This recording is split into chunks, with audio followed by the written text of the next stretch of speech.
Hello everyone, welcome back to another Minecraft video, and in this video I am going to be teaching you guys how to run a server. So running a server can be very tricky when it comes to Minecraft, even though it's a very simplistic game.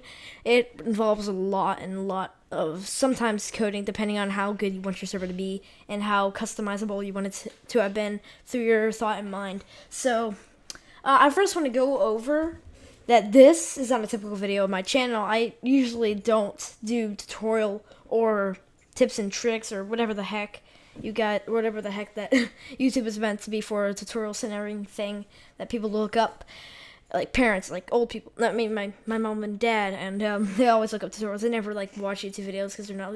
Never mind. But anyways, running a server can be very hard. Just to get down to the bare bone of this conversation. So, right now, this is Server Miner. They're a pretty good host for Minecraft, pretty cheap, reliable, depending on what you're looking for. But yeah, Server Miner pretty good. Customer support, okay, and yeah, very good prices and stuff. Right now, my server isn't working because it's being a freaking annoyance. I just want to freaking rip its head off. But yeah, there is a Multicraft glitch, which is this panel. Server Miner did not make this panel. It's called Multicraft. I just want to put that out there. And they're just using it. They bought the rights or something to use it. Or something. They don't own it. But yeah, they use Multicraft. And so Multicraft is basically just the layout of this panel and how it's designed and the functions and such. So Server Miner, what Server Miner actually is, what a server host actually is it hosts it on like a router or something. Like, you know how you would host a free server on your router? They basically do that, but your own dedicated router. You don't have to like do it on your own router, so that way it doesn't lag your internet or clogs up memory space and costs more money and just annoys your whole family when you try to do that. So yeah, pretty cheap, reliable hosting. If you want to go professional, I think they may have customizable plans. I'm not sure, but yeah. That's enough with Server Miner for now. Let's actually get into Multicraft. So, if you were to run a desktop server, this is not what this tutorial is about. I may start a different tutorial or tips and tricks, whatever the heck this video is going to be titled. I don't know. I'm still deciding on the title. But whatever it is, I may start a different series on how to run an actual desktop server and how to set it up and how to do all that, port forward, all that. Because I was doing that for a while until I found a cheap server hosting that my dad and I would pay for. But yeah, so basically I just want to get into all the features. So start, stop, restart. Start is to start the server, obviously. Stop is to stop the server, and restart, that's basically just to disables all your plugins, then starts it all back up again. So yeah, and then you can name your server. This really doesn't matter. I don't really care about the name because like it doesn't appear in the MOTD, which is the MOTD. If I can get an example real quick, but yeah, we'll come back to that. And players, this is the amount of players you can have. Right now I can't set my own amount of players because like it depends on how much RAM you want to dedicate to your players. But Server Miner doesn't let you have that much customizable thing, which is what I don't like, because if I had like a lot of players and I had too much RAM, I could dedicate more RAM to players. So yeah, server stuff. Status offline. I have a glitch with my panel, and usually my server's online when it says offline, so I'm trying to get this fixed. It's really freaking annoying, but typically you guys, you may not have the glitch, you won't have the glitch, and it'll be online. And then status, unless you turn it offline, but status banner just gives you a status banner of your IP or stuff. I customize an IP. I registered a domain, $20 a month. $20 a year, or $20 a year to register like your own domain name, like your own name for it. And yeah. However, the port is still there. You can pay for no port though, which is like $5 a month or something. I really don't care about the port, but yeah, it gives you your port right here. World, this is your world that you're going to set it as. So I just want to go over the world because this kind of confused me. I've learned this through learning experience and actually reading up on it. I didn't actually read up. I'm just kidding. I don't read. Yeah, I do. So basically the world is to set it to what level you're going to spawn in. Like, what's the main world? Like, what inventory is it going to save in? So if I were to change this to, banana pie. The world banana pie would be the new inventory system, which means any world within the world before water. If you had a stone block in water and then you changed it to banana whatever, then the inventory would be changed to nothing because you're changing the inventory system. So I would never change, if you're like running a server, I would never change that just out of the blue. Or if you do, be sure to change it back to some saved inventory where your players had the stuff. And I set it on water because that's what it was on. Now, Server Miner has this thing where you can select your jars. Gosh, this list is getting longer and longer by the day. But yeah, it's they're ever so adding jars. This is so you don't have to keep on installing your own jars, like uploading it through FTP, which is file something something. And like here, FTP file access. I'll show you that in a sec. But anyways, it's like to upload your plugins and stuff. They have very convenient systems because you can just pick your type you want here, and then you save it, stop, and then start your server. So if you wanted Bungee Cord, which is like a hub server to connect and link servers, if you just wanted Bucket, or if you wanted your own jar like that they don't have, you can just hit custom. But only certain plans have custom jar. Also the default, that's just normal Minecraft. And yeah, they have all these modded ones in Spigot. I want to get into Spigot. Spigot is something that is useful because it is a less buggier version of Bucket. Because what they do is, like, when Bucket comes out of build, they take it and immediately fix all the bugs. Well, not immediately, but they fix a bunch of bugs. And also, usually when there's typically a new update, you can see how some servers are already updated to 1.7, and there is no 1.7 Bucket build out. And Bucket, or Craft Bucket, is what makes it so you can have plugins, by the way, guys. So you want to run the latest Craft Bucket. So usually Craft Bucket isn't out. It never is out immediately when the update is out. But Spigot is. However, it does not have the 1.7 features. It just makes it so that way 1.7 players can connect. So very convenient if you wanted to run a server with bugs, but also your players can still come on. So yeah, hit escape. And show advanced options. So memory, this is how much memory you have, like total memory, 300 megabytes. This is how much memory I have, which is 3 gigabytes if you didn't want to do math. Unauthorized kick delay. This is just to kick someone if they're AFK. Autosave. This is to enable autosave, and I'm getting my British accent on. So autosave is to autosave worlds and backups from like the latest backup. I don't recommend it because it could lag your server, but I just have it on because I was too lazy to take it off. And then announce world save. This is just to announce it to like all the mods or people on the servers to say it's a world save, so expect some very little lag. These, I have no clue what these are. I wouldn't mess with this unless you have unless you don't have a permissions plugin, but you're gonna want a permissions plugin.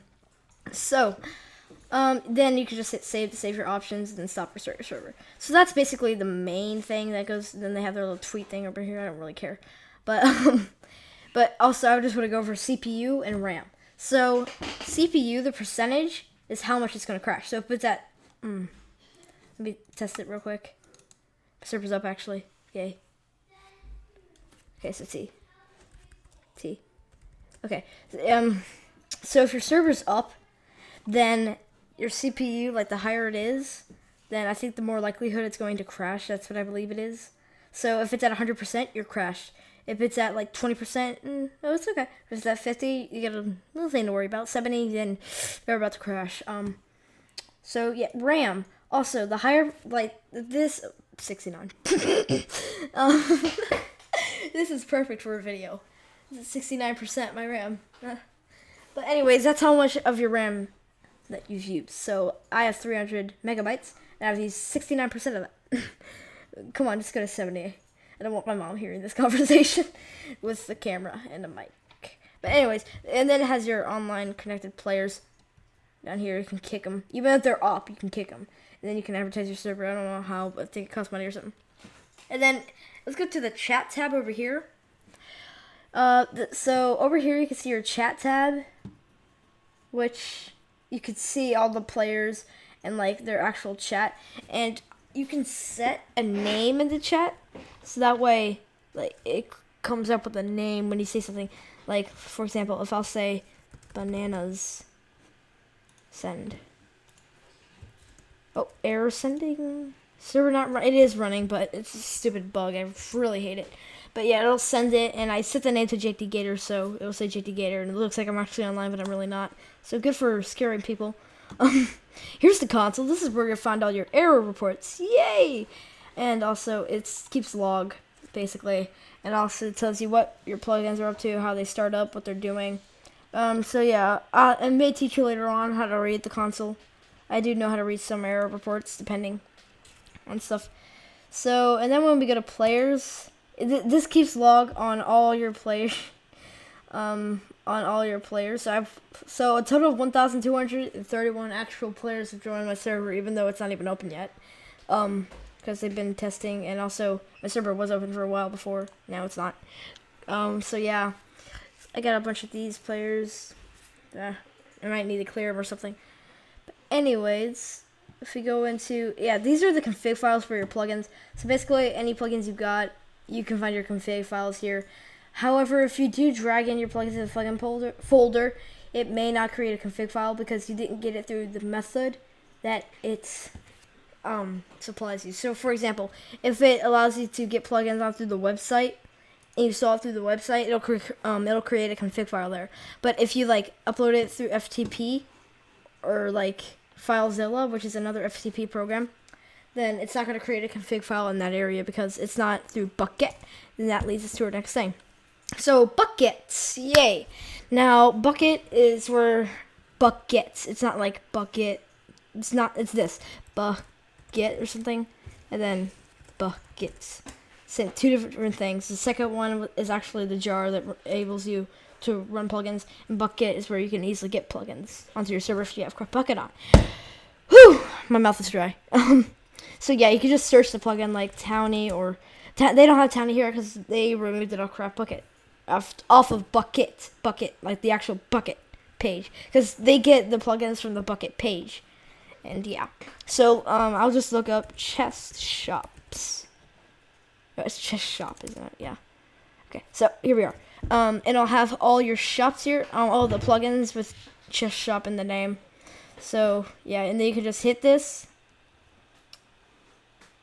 if it'll load.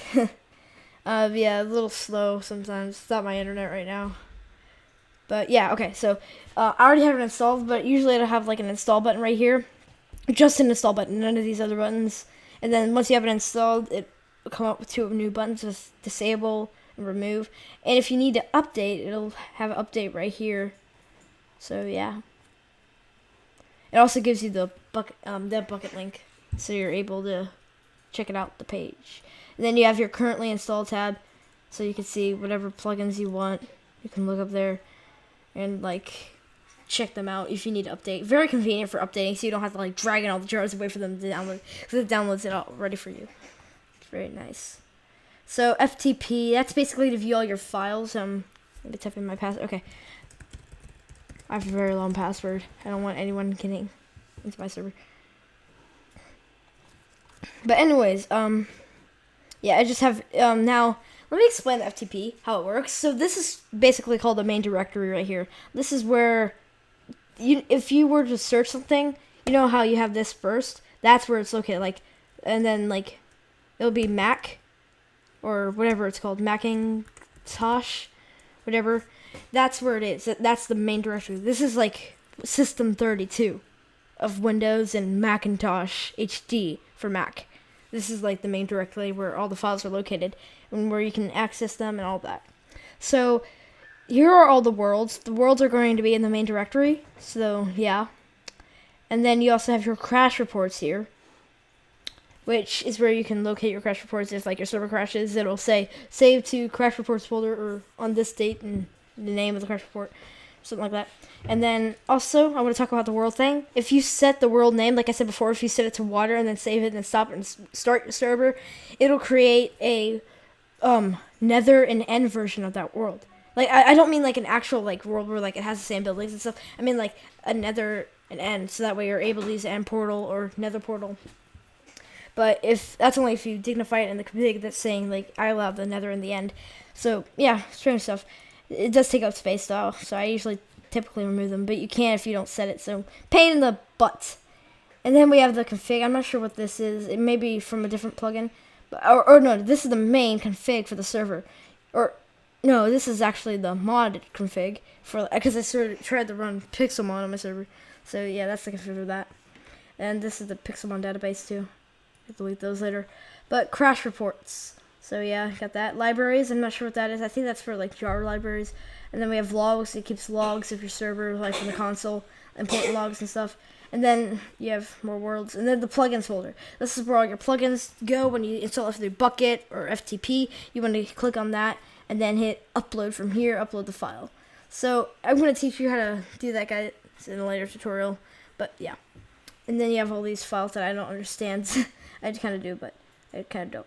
So this is when I kind of failed on doing something. So how long is this for? 15 minutes. Okay. So I gotta start wrapping it up. But anyways, that's pretty much it for Multicraft. If you guys have any questions, leave it in the comments. And also, next I'm probably gonna be going over permissions and how to install World through Multicraft, and also jar files and plugins through this method, not the Bucket, because sometimes they're not on the actual Bucket thing, like Townie, if you wanted to run a Townie server. And then yeah, I'll just teach you all that. So yeah, so if you really like this tutorial, or if it was really helpful, be sure to hit the subscribe button, and also hit the like because you appreciate the video. And yeah, leave a nice comment. If you didn't like something, don't leave like a completely negative comment. Just like say, oh, you could improve on this and this. Yeah, thanks guys for watching. Goodbye.